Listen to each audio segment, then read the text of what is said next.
Jackie Robinson breaking barriers.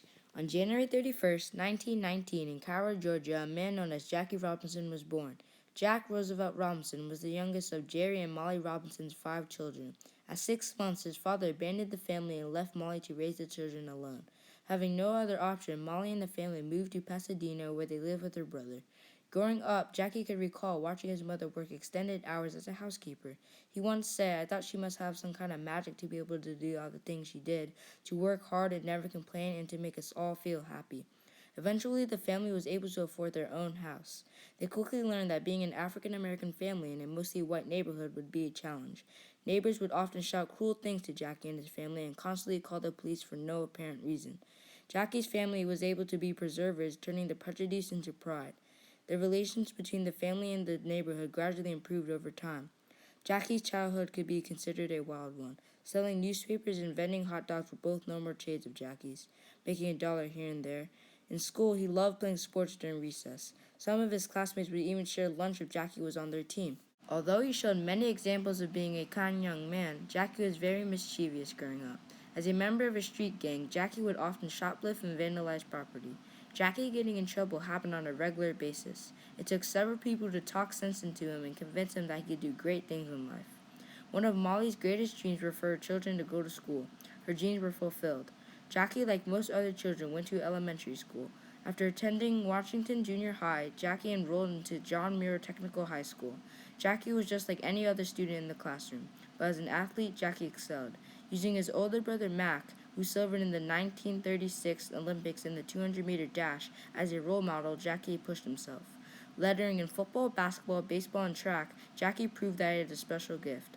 After graduating in 1937, Jackie was accepted to Pasadena Junior College. His athletic ability pushed him ahead of everybody and attracted a great deal of attention.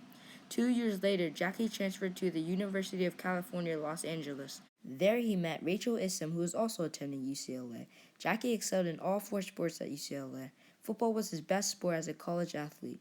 In 1939 and 1940, he led the nation in punt return average. In 1940, he led his team, the Bruins, in passing 444 yards, rushing 383 yards, and scoring 36 points. In addition to starring in offense and special teams, Jackie also played safety on defense. Jackie was also a solid basketball player too, despite being shorter than others at 5'11". Jackie earned the West Coast MVP for UCLA. He averaged 12.4 points per game in 1940 and 11.1 points per game in 1941. The sport that Jackie Robinson got famous from, baseball, he struggled in college. His batting average was .097 in 1940.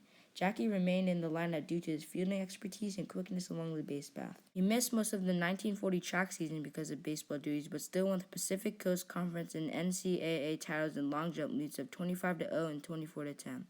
Had the 1940 and 1944 Olympics not been canceled due to World War II, Jackie likely could have competed.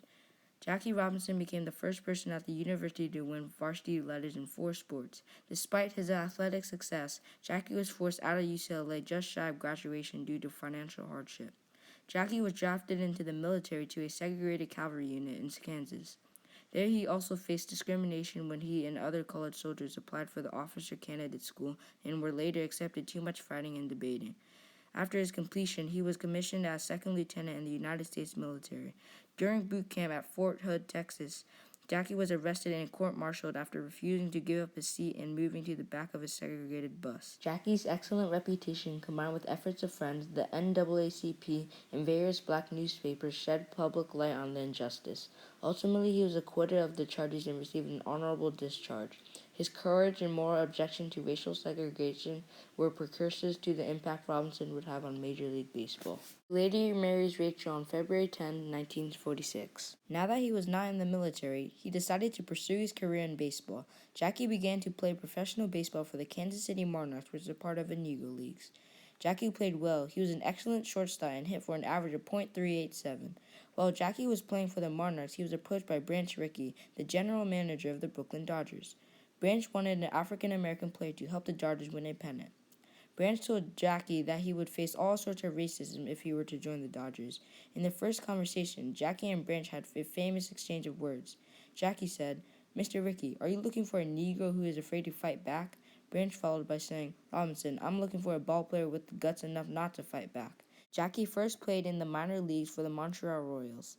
He had to deal with constant racism. Sometimes other teams wouldn't even show up for the game because of Jackie. Other times people would scream at him, threaten him, and even throw stuff at him.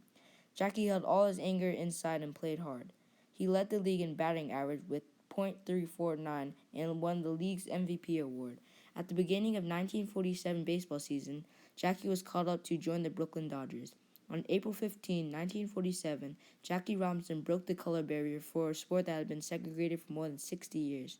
Jackie was the very first African American to play in the major leagues. At 28 years old, Jackie Robinson made his Major League Baseball debut with the Dodgers against the Boston Braves in front of more than 25,000 spectators at Ebbets Field in Brooklyn, New York. He did not show a good impression of going 0 for 3. Jackie faced all sorts of racism from fans, opposing teams, and even his own teammates. Jackie always showed his courage not to fight back. He lived up to his promise to Branch Rickey and focused on his passion for playing baseball. That season, he played 151 games, hit for .297, stole more bases than anyone in the National League, and was awarded the first ever Rookie of the Year title. In later seasons, more African Americans joined the other teams in the major leagues inspired by Jackie when he broke the color barrier. In 1949, Jackie started in the All-Star game. He also helped the Dodgers win the 1949 National League pennant and earned the Most Valuable Player award. Next year, Jackie became the Dodgers' highest-paid player, earning a salary of $35,000 per year. That same year, his first child was born on January 13, 1950, and named her Sharon. Over the next several years, his success grew. He had another child on May 14, 1952, and named him David. In 1955, Jackie helped defeat the New York Yankees to win the World Series. In 1956, at the age of 36, Jackie was feeling the effects of his age. He did not dominate as he used to, partially because of the side effects he suffered from diabetes. Jackie retired at the age of 37, and his last game was on October 10, 1956. Jackie had a career batting average of .311, hit 137 home runs, and had 197 stolen bases. He was also on the All-Star team 6 times in his 10-year career. After Jackie's retirement, he turned most of his attention to civil rights issues. He wrote letters to several presidents to share his thoughts on equality. He also attended the March on Washington. He was on the board of directors for the Chock full o' Nuts Coffee Company and a member of board of other organizations such as the National Association of the Advancement of Colored People, also known as NAACP. Robinson also started a construction company to help low-income families. He was a political activist who supported Governor Nelson Rockefeller.